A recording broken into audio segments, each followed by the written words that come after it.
Hey, what's going on, everyone? It's Sam, and welcome to Let's Talk Real Estate Deals episode.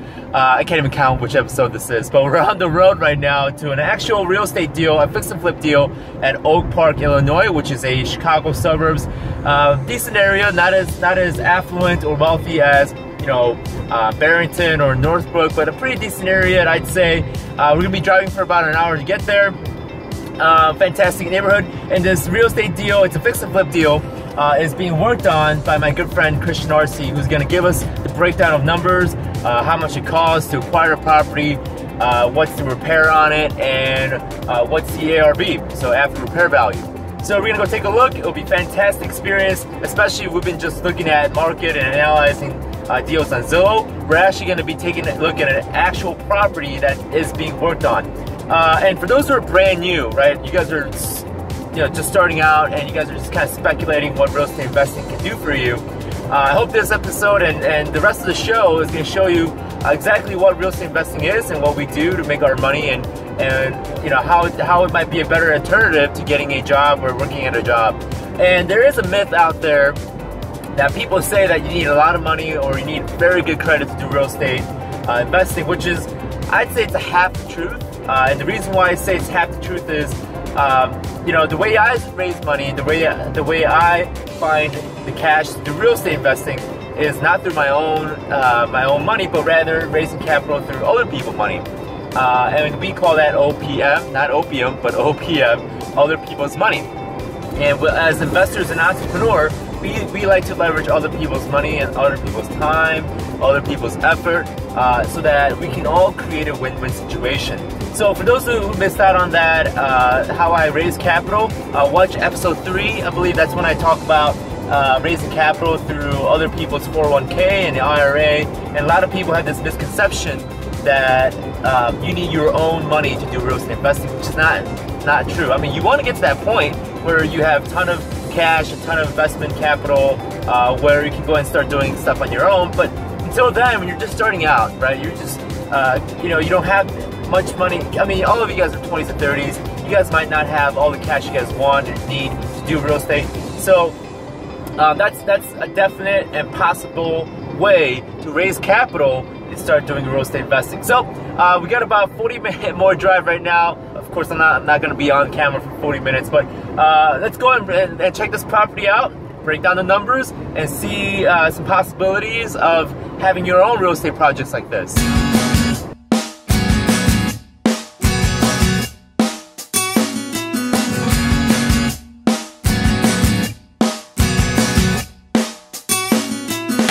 What's going on, everyone? I'm finally here at the property, driven an hour and 30 minutes to get here, but this is my friend Christian Arce and his property, fix and flip property. Christian, tell me a little bit about yourself to everyone who's watching the episode. I've been in real estate now for about 16 years. After the crash, obviously, we went to a great change in real estate, so definitely we had to retrain ourselves. So, and after I went through the education again, I restarted the business in real estate and just on the other side as an investor. Right. Okay, so we're looking at a property. How many bedrooms and bath? Well, this home originally was 3 bedrooms and 1 bathroom, and the finished product will be 4 bathrooms and 3.5. Okay. I'm sorry. 4 bedrooms and 3.5. 3.5 baths. Okay. How many square feet do you know? Finish, it will be close to 4,000. 4,000, including the bedrooms. All right. So we're gonna go ahead and head inside and take a look and see what we're working on. I know it's full gut, right? Yes. Okay. Let's go. Yep. Okay. So you guys can see it's fully gutted out. Almost no walls. I mean, there's doors, but I mean, it's pretty much nothing here. So. Well, like you said, I mean, it is fully gutted right now. But even though it looks like that right now, it's only about 8 weeks to be finished. We're hopefully trying to pass an inspection for the whole frame tomorrow. So after that, we should be able to close everything out. And once we have drywall up, everything pretty much goes back.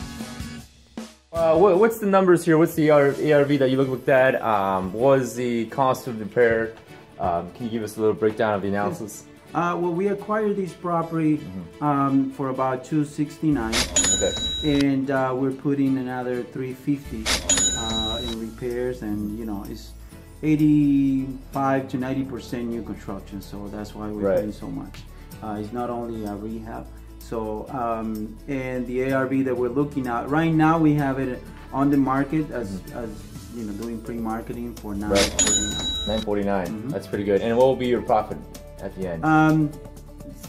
You know, taking in consideration that if we sell for that price, we're going to be looking at $250,000. Yeah. Okay, so you're telling me you do one of these a year, and you'll probably do pretty well. Yes. Living on living. That's pretty good. I mean, if you guys are tied to a job or just speculating, investing, I mean, do one of these a year, and you know you're hiring professionals out, right? Absolutely. Yeah. I don't do any of the work. I hire my contractors and subcontractors to do all the work that we do. Right. So basically, you just kind of come and manage, and you'll be making close to $250,000. If you're good at management, yeah, this is your kind of job.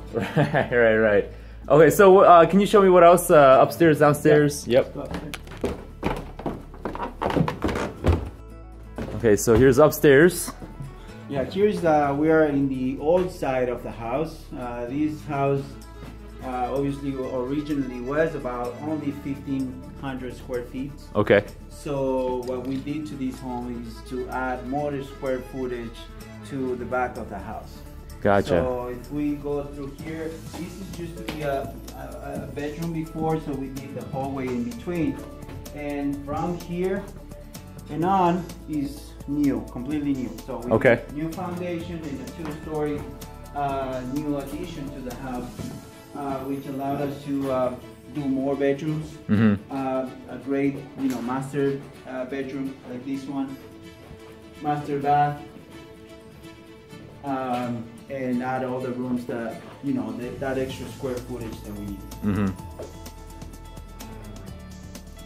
Okay, and so, yeah, this is basically a back extension, Yes. basically. Yes. Yep.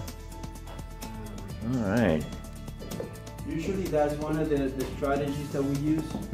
That, you know, that adding square footage to the house in some of the areas, more high-end areas. You know, the price per square feet is higher than other places. Right. So in those areas we try to add more square footage, and that's how we add value to the home. Right. Okay, here's the kitchen. Of course, nothing's in here yet, so. But you can see the marks where everything okay.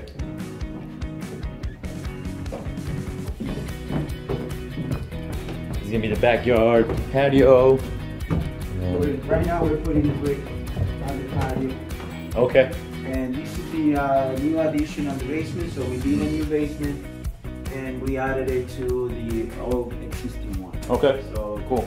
Right now we have all the insulation in here, but you know it's going to be installed in the next couple of days. Got it.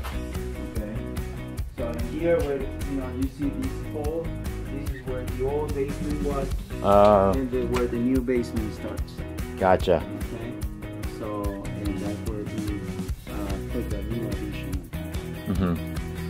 Okay.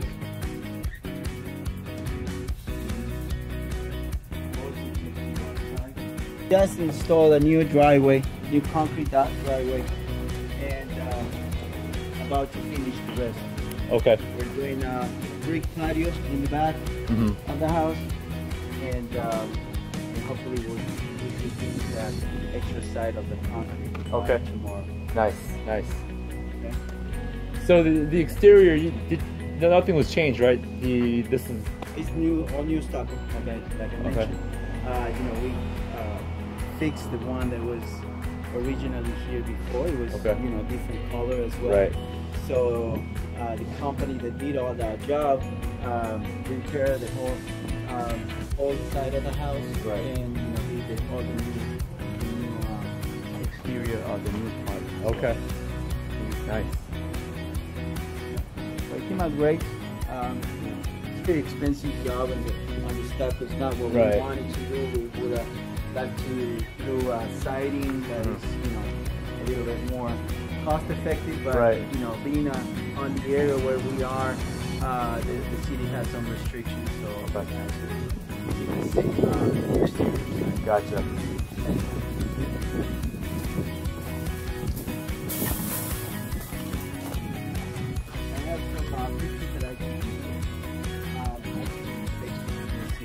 Okay.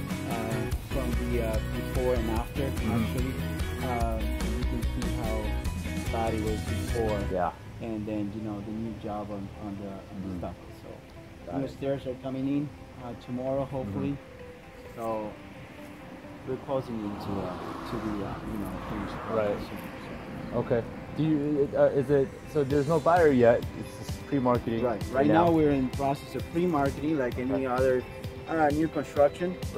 You know, we put them on the market just so people can see what's coming in in the area, and just create some you know, some knowledge in the buyers that are looking, and see, let them know that we're coming soon. Okay, so it's gonna you're gonna aim for retail and buyers, right? Okay. Yes, absolutely. Got it. Yeah, this is gonna be all finished for you know, for a good retail buyer. And like you see, we have the school right on front of the house. So it's a great location, you know, with the park and the school right in front of it. It will be great for, you know, for a new family to take in. Definitely. All right. So there you have it, guys. You saw the inside, the outside. I mean, Christians will be making close to $250,000 after the retail and buyer comes in. This is a fantastic deal, Oak Park area. You know, and I think people who are brand new watching this might say that's a big number. Yes, but you know, it's good management, and then, you know, just being able to create the network of contractors and subcontractors that you need to do this kind of work. And can you say you at least one point in your life you lost money in a deal? Knock on wood, not yet. Okay, knocking on wood, not yet. But you know, have we made all the money that we wanted to make in some of the deals? No. Sometimes some of the deals, they took longer to sell. Some of the deals took more money to finish. But you know, we haven't lost any money. So the fact is that that's where the education comes to, and you know, the education needs to make sure that you minimize the risk to you know, the money that you need to use for all these projects. As long as you have enough room, enough cushion to on your after repair values to sell the house and still have a profit. So that's where you watch and minimize that risk on losing any money. Okay, it's not because, you know, we're good or we're special, and it's nothing like that. It's just that we watch those numbers very closely, and we have set limits where we see, well, if you know, if we need to spend, you know, more than what we are expecting to spend on a property, we prefer to walk out of the deal instead of, you know, just going and try, you know, hoping there's gonna go well. So we're very careful about that, and that's how we've been able to not to lose any money. But like I said, you know, some of the deals we didn't make as much money as we wanted to make, or as much money as we wanted to make. But as long as you make money, and as long as everybody's safe, and you get your return to your investors, you know, you move on to the next. So for the new investors, or have not even invested, or just kind of speculating, what will be like your #1 tip for them? For new investors, is, you know, to get educated somehow. I mean, a little bit of education goes a long way. And you know, you will feel a lot better investing in someone or doing something that you know what you're doing a little bit, at least, and you know how the process works. That way you're not so afraid of what's going to happen with your money or where your money is going. And at the same time, it's great to partner up with someone that will give you total access to the books and to the whole process of the deal, so that way you can you feel more comfortable looking where the money's going and where it's working and where it's not. But you know, at the same time, having full transparency with your partners is one of the best ways. And And you know, obviously having that education you will understand how the process goes, and you know, you won't feel so insecure of, you know, without, you know, not knowing where the money is going. Yeah, that's really good. That's really a key, because otherwise you won't feel comfortable lending that money to someone that is doing that work. Yeah. Well, hey, you guys heard it from the master here, 16 years in, making $250,000 in a deal. And of course, it's not going to be overnight for you guys. You guys have to learn and train, like Christian and I have. You know, there's this pipe dream that people have when they walk into real estate investing, thinking that they're gonna make millions and millions of dollars in the first year. It's not gonna. That's not really the real reality of real estate investing. It takes, I mean, for Christian, it took him 16 years to get to this place where he's making $250,000 in one deal. So guys, have patience, have have the yearning to learn and educate yourself, because that's really the shortcut. If there was a shortcut, that's really it. Yes, and educate yourself, and you know, and work as hard as you can, and you're gonna get there for sure. Yeah. Well, Christian, thank you so much for inviting me. This is fantastic. Thank you for coming. Yeah, and I'll see you guys in the next episode.